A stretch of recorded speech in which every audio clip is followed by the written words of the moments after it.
dulu. Nama saya Hanisa, saya Nasina Sama, saya Novita, saya Sandra. Kami dari kelompok 1 mempersembahkan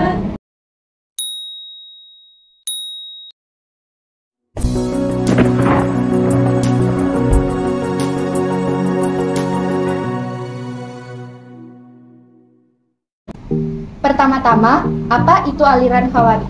Secara harfiah, Khawarij berarti mereka yang keluar. Khawarij bentuk jamak dari kata kharij, yang artinya orang yang keluar. Lalu, kapan muncul pertama kali aliran Khawarij dalam sejarah Islam?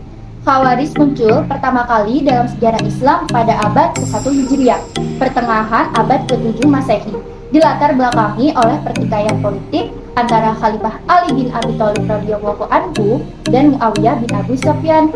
Setelah Khalifah Utsman bin Affan dibunuh, kaum muslimin yang terdiri dari para sahabat terpandang mengangkat Sayyidina Ali radhiyallahu anhu sebagai khalifah. Namun, Muawiyah saat itu menjabat sebagai gubernur Syam Suriah, menolak membaiat Ali. Muawiyah yang masih berkerabat dengan Utsman meminta balas atas kematian Utsman radhiyallahu anhu.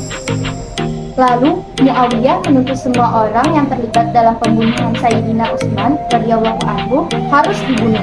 Sedangkan Ali radhiyallahu anhu berpandangan yang dibunuh hanya yang membunuh Utsman radhiyallahu anhu. Perbedaan ini kemudian memunculkan konflik antar keduanya. Sayyidina Ali mengerahkan bala tentaranya untuk menyerang Muawiyah. Sebaliknya, Muawiyah juga mempersiapkan pasukannya untuk menghadapi Ali radhiyallahu anhu. Nah, terjadilah pertempuran dahsyat terbesar dielakkan dan ada tanda-tanda pasukan Sayyidina Ali akan menenangkan pertempuran. Amr bin As, panglima perang Muawiyah, mengusulkan kepada Muawiyah agar mengamuskan pertempuran lembaran Al-Quran sebagai unjuk tombak sebagai tanda minta damai.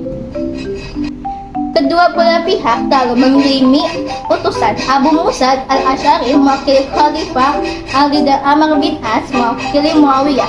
Keduanya sepakat menerima arbitrasi tahkim untuk mengakhiri persekongkolan.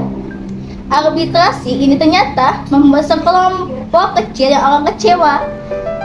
Mereka lantas keluar dari dua kelompok mainstream ini, yang kemudian disebut sebagai kaum Khawarij. Mereka merencanakan membunuh Muawiyah dan Sayyidina Ali. Namun yang berhasil mereka bunuh hanya Sayyidina Ali radhiyallahu anhu.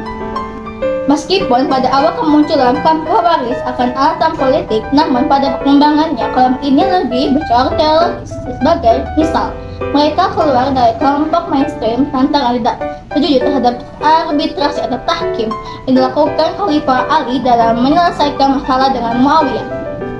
Menurut mereka, semua persoalan seharusnya diselesaikan dengan merujuk pada hukum-hukum yang diturunkan Allah SWT. Arbitrasi mereka dinilai tapi berdasarkan pada Al-Quran. Nah, pada perkembangannya, kaum Khawarij ini terbagi dalam sekte-sekte atau kelompok.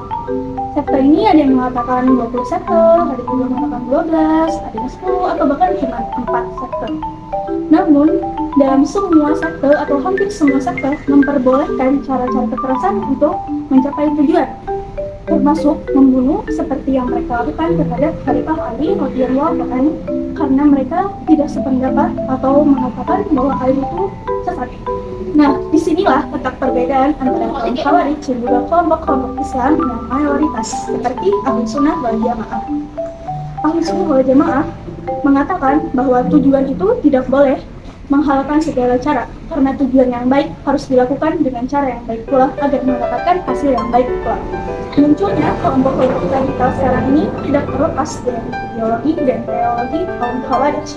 Apa saja ciri-ciri mereka? Yang pertama, mereka itu keluar atau kharij alias tidak mengakui pemerintah ulul amri yang sah, sebab ketaatan hanya kepada mereka yang dinilai memerintah sesuai dengan syariat. Sedangkan kalau berbeda pendapat dengan mereka, itu akan dianggap menyeleweng atau tidak pantas ditaati. Yang kedua, siapapun pihak yang berbeda pandangan dengan mereka akan dianggap sebagai musuh yang harus dilawan atau sebagai orang yang tidak pantas ditaati, dan juga akan dipandang mereka sebagai kafir. Seperti Khalifah Ali radhiyallahu anhu. Pada saat peristiwa tahkim, mereka tidak sependapat dengan Ali lalu mengatakan bahwa Ali itu kafir. Yang ketiga, khalifah atau pemerintah ulul amri yang wajib ditaati hanya bila mereka bersikap adil dan menjalankan syariat Islam. Tapi bila mereka menyeleweng dari ajaran Islam, mereka mesti dibunuh. Contohnya seperti apa? Seperti Khalifah Ali tadi. Karena di peristiwa tahkim mereka tidak setuju dengan pendapat Ali yang menerima tahkim dari Muawiyah, maka mereka mengatakan Ali kafir dan wajib dibunuh. Dalam pandangan kaum Khawarij, hanya Khalifah Abu Bakar As-Siddiq dan juga Khalifah Umar bin Khattab yang dapat dikatakan adil, tidak menyeleweng dari ajaran Islam.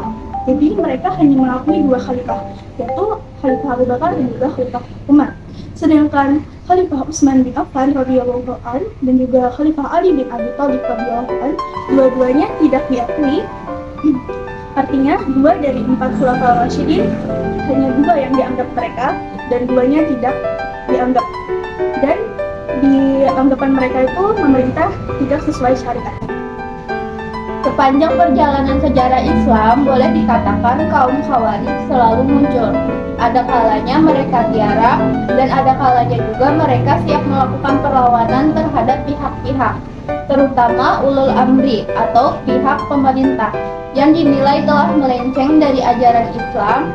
Juga perlawanan terhadap pihak-pihak yang dinilai telah merugikan dan memusuhi kepentingan umat Islam. Meskipun jumlah kelompok-kelompok Khawarij kecil saja, namun lantaran ideologi radikal yang mereka anut, eksistensi mereka menjadi sangat berbahaya. Mereka juga susah ditumpas dengan kekuatan bersenjata. Contoh yang paling mutaakhir barangkali bisa disebut dengan nama Al-Qaeda. Sebelum 1 dasawarsa lalu, kita hanya mengenal satu kelompok radikal atau teroris yang bernama Al-Qaeda. Setelah organisasi garis keras ini dihantam Amerika Serikat dan koalisinya di Afghanistan, Al-Qaeda pun beranak pinak dan menyebar ke berbagai negara seperti Irak, Suriah, Libya, Yaman, Somalia, Filipina, dan seterusnya, termasuk Indonesia. Nah, nama-nama mereka pun bermacam-macam. Salah satunya sudah sering kita dengar, yaitu ISIS. Sudah pasti mengetahuinya, bukan? Kelompok-kelompok radikal inilah yang sering disebut dengan kaum Khawarij masa kini. Nah, itu tadi penjelasan dari kami. Semoga kalian paham dan juga ilmunya bermanfaat. Sekian dari kami. Wassalamualaikum warahmatullahi